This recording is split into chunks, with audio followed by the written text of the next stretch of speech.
In 2016, the new Mazda CX-9 was launched, and I think because it's got the Kodo design language, it's a peach. Have a look at it.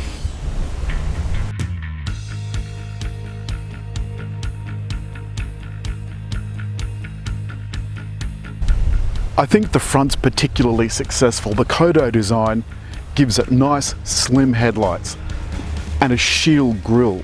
Best bit is there's lots of chrome here at the side of the grille and down here under the bumper. But I think these lights look absolutely smashing.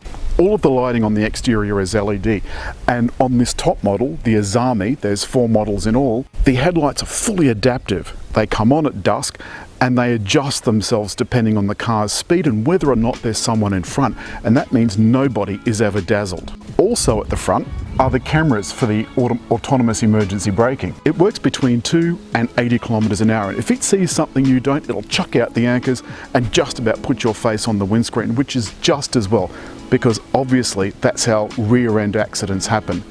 At the rear, the LED lights are particularly successful. They look really slim, and there's a nice design language about it that is coherent. The whole car looks smaller and more svelte than the previous incarnation.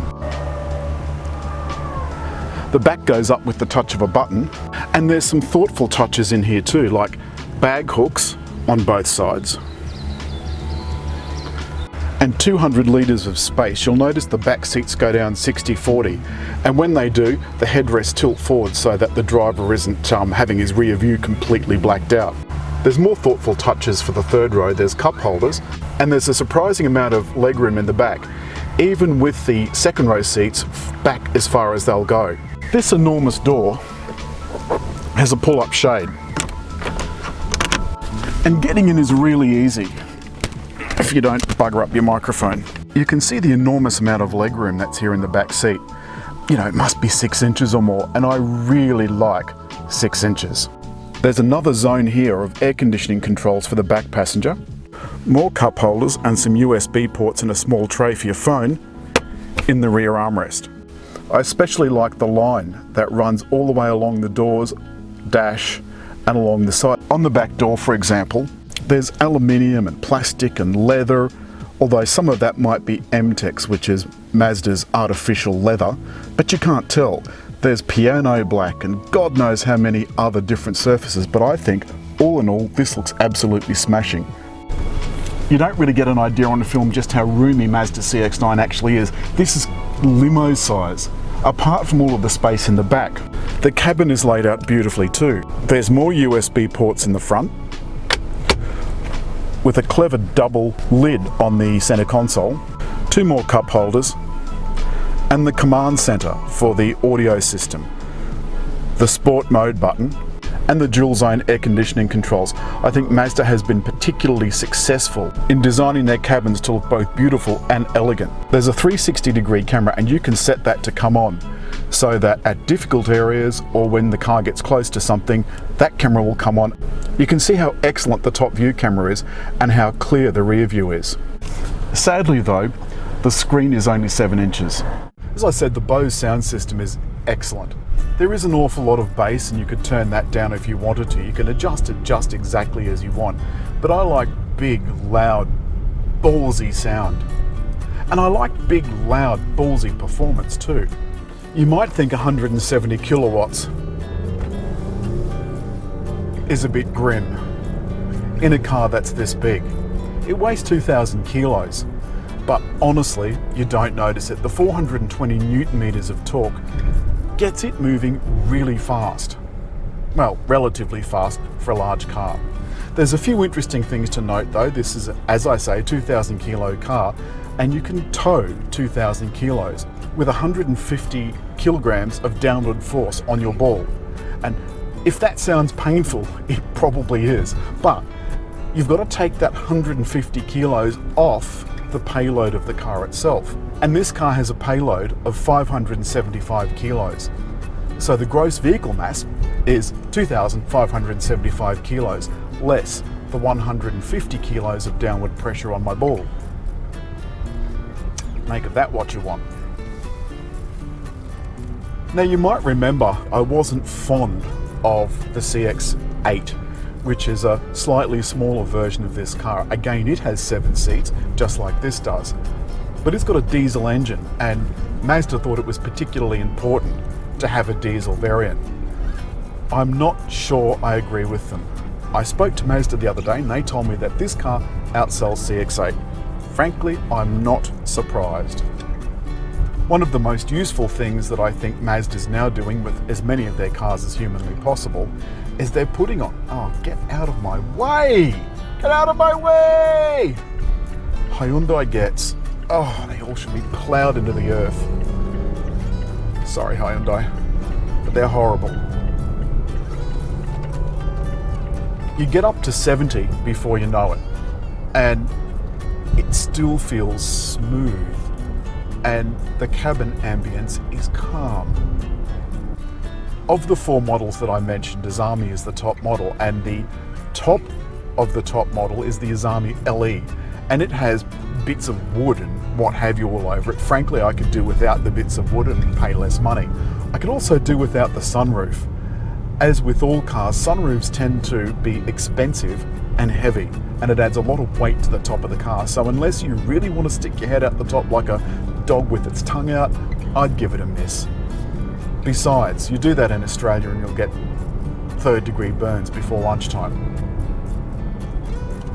The steering is unbelievably light. There's also some safety features too. And Mazda's very keen now on making all of its cars as safe as humanly possible. For example, there's active cruise control. And once activated, the cruise control will keep you a safe distance from the car in front. You can also use it for traffic. It will go right down to 0 and then move off again when the traffic moves off. There's active lane control thanks to the electric power steering. That will guide you in the middle of the lane, and also it won't let you change lanes if there's someone next to you. It'll try and steer you back into your own lane. And that works with the blind spot monitoring. I'm just going to put the cruise control on now. I've got it set to 80 and the car will now just keep itself at 80 quite happily. The blind spot monitoring, back to the blind spot monitoring, that will show up a little warning in the heads-up display in front of me and in the mirror on whichever side, should you happen to be looking at the mirror. But in case you're not, in case you're looking straight ahead, it's right in front of your eyes. This heads-up display projects straight onto the windscreen, which I think I prefer rather than the flip-up plastic models. The driver's instruments are all clear and easy to read, and the center part is LCD, and that will display whatever you like. So with the active cruise control now on, the cars in front have slowed down. We've now slowed down to 50 kilometers an hour. Had we stopped, the car would have stopped too. So all in all, there's pretty much nothing that CX-9 does badly. Mazda says they find it luxurious. Do I agree? Probably. Just waiting for that truck to go around the corner so it doesn't cream me. Lovely. We're just coming back from La Perouse, which is the port of Sydney. You might think that CX-9 is going to be a handful in town, but honestly it's not. On the open road it actually feels quite small. Around town it doesn't feel small, but nor does it feel big. By the by, I wanted to mention quickly my Navman. This week I've also been testing a new Navman dash cam, and this is what happened. If you're in any doubt as to whether or not you should buy a dash cam, here's why you should. I was nearly T-boned by an Oriental gentleman in a Porsche, but surprisingly no expletives came. Yeah, that surprised me too. I was plenty cranky. But at least I was protected. Now let's talk about the drivetrain. First of all, the engine, as I said, is a 2.5 litre turbocharged 4-cylinder engine. It gets around 8.8 litres per 100 kilometres, and it puts power to either the front or all wheels through the all-wheel drive system. There are 2-wheel drive versions as well, and they're available in all grades. I think a petrol engine is the way to go, and this is the same one that's in Mazda 6 and CX-5. The 6-speed automatic transmission, Mazda claims, has all of the attributes of a DCT, so quick changes, but the smoothness of a CVT, because that doesn't really have any gears at all. I'm not sure I agree with them though that it's as good as an 8 or a 9 or a 10-speed automatic. The top gears in that give you a much lower range of revs at highway speed.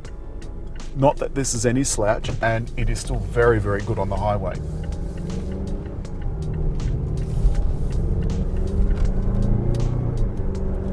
And you can hear how quick those gear changes are. The thing that really surprises me though is that there aren't more of these as those higher cars, because this is the same size as an Audi Q7, but considerably fewer shekels. It has as much safety gear, probably isn't quite as good a handler, but it's horses for courses. This is geared for people that want a comfortable ride to carry a lot of people and a lot of stuff. And at that, I think it's very successful. There is one thing I want to mention before I go. For much of the week, my tyre pressure warning light has been on. And I've checked the tyre pressure several times and it is just fine. So I'm not quite sure why it's on. That's incredibly annoying, but there you go. All in all, Mazda, a very good job. That's it for this week. Mazda CX-9, one of the nicest cars in Mazda's range, not because of the way it handles or drives, but because of the sum of its total parts. It's safe, it's big, it's bold, and above all, it's excellent value. As always, hit there to subscribe.